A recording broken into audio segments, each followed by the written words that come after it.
Hi, and welcome to another episode of Hot Takes with me, the Silver Fox. When I first saw this story, I thought, are you kidding me? Is this real? Is this genuine? And then I read it, and yes, it is. But it's astounding. This is a new level of woke, beyond which my mind just cannot comprehend how beyond a joke the woke has become.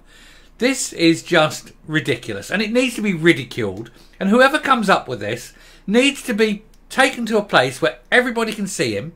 He's made to read out his name and his address, pictures of him plastered everywhere, and then everybody stand, point to them and laugh and explain what a complete, sad, little waste of time they are.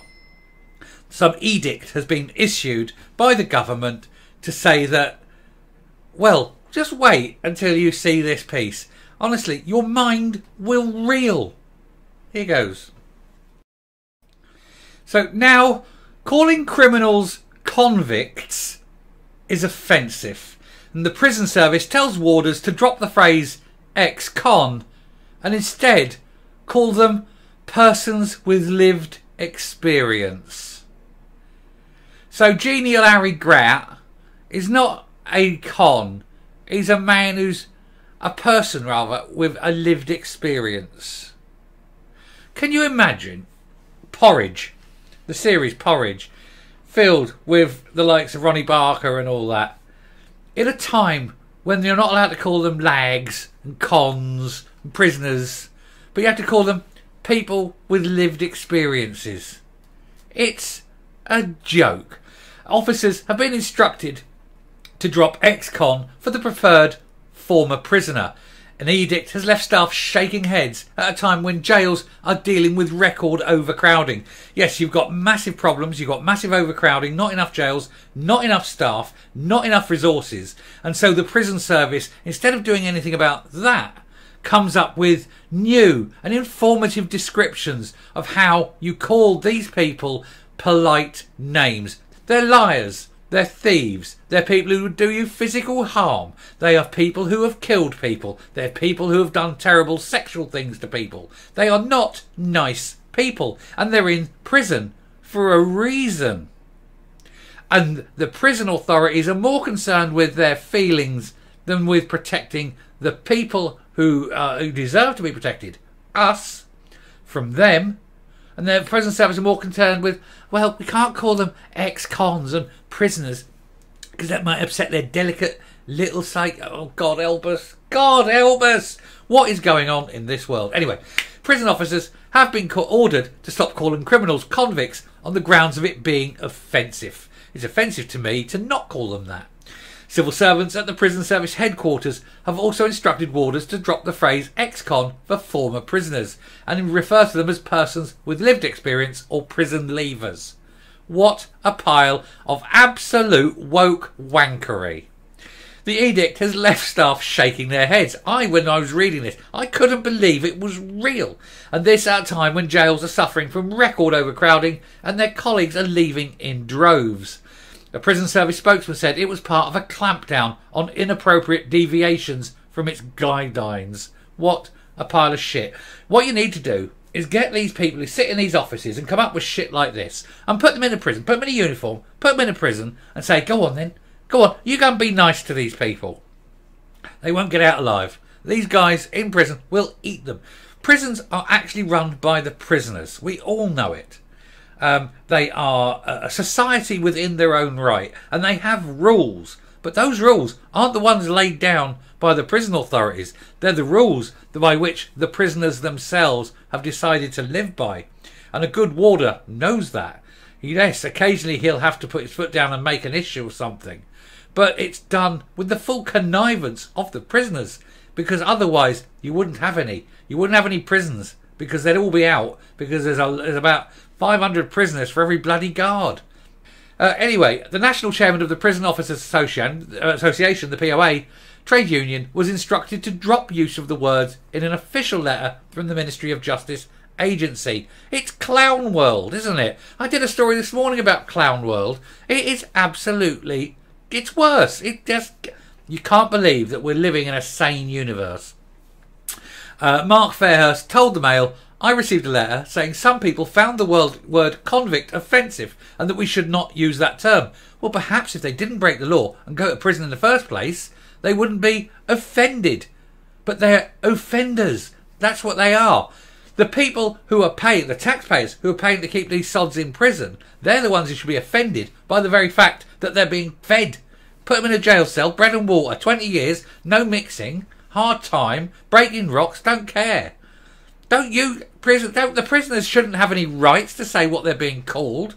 Wankers, honestly. The letter from the employees' relation of His Majesty's Prison and Probation, I still have to think about that, you know, said the terms prisoner and offender should be used instead. Old lag, that's what they are. They're old lags.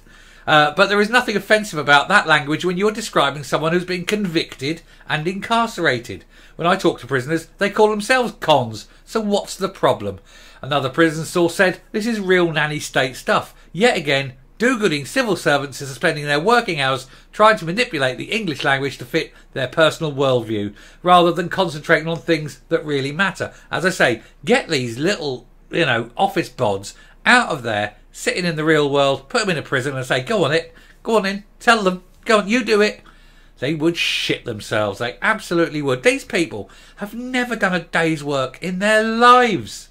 They've never seen the pointy end of life. They've never had anything hard. They've just had a little cushy life, and now they're sitting in their little protective bubble in Westminster going, I know, it would make me feel better if they didn't call them cons. We'll call them people with lived experiences.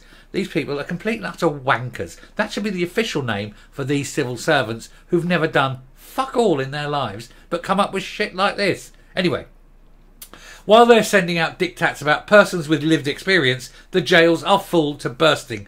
Prison officers are leaving in droves and crime is at a record high.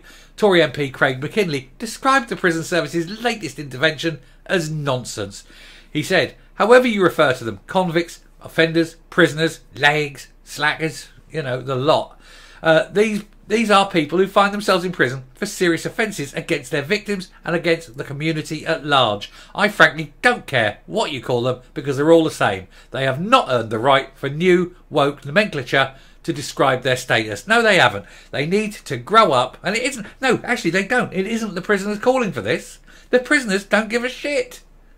It's those woke wankers that have been lucky enough to get a job in government. Fire the lot of them. Anyone who comes up with crap like this needs to be fired because they are not representing the people. I'm done with this. This is just madness, isn't it? Can't call them convicts. Can't call them old ex-cons. That's what they are, you silly arse. Anyway, I shall round up and come up. Isn't it unbelievable? What next? Rename the probation service as the job centre? I mean, it is ridiculous, isn't it? It's the sort of thing that comes up because people working in offices haven't got enough work to do. Their minds start working. Give them more work. Don't let them have time to think of crap like this. If they are earning money and they can come up with things like this, then they obviously aren't earning their money. They've been given it. They're not earning it. They shouldn't have time to be thinking of crap like this. They should be busy shuffling papers back and forth. Not allowed to have an imagination. This is what happens when you let morons think. It's just ridiculous. It's stupid. It's bonkers. It's ridiculous. The prisoners didn't never ask for it. We don't ask for it. Do you think anyone in the real world is going to call them anyone but an old con or an old lag, ex-lag, something like that? These people up there in these ivory towers of Westminster think that they can change language, and they can't. They're too remote from it. They haven't got a Scooby-Doo. Anyway, it just drives you bonkers when you see this sort of thing because you know that these people are there on public expense coming up with wizard wheezes like this. I despair sometimes. I absolutely do. Anyway, I shall round off there. Thank you very much for watching. If you like what you see here on the channel, please hit that subscribe button, ring that bell, leave a like, leave a comment, please share the video, and especially leave a like. And until next time, stay safe, stay well, and yes, we all know they're still old legs. Goodbye.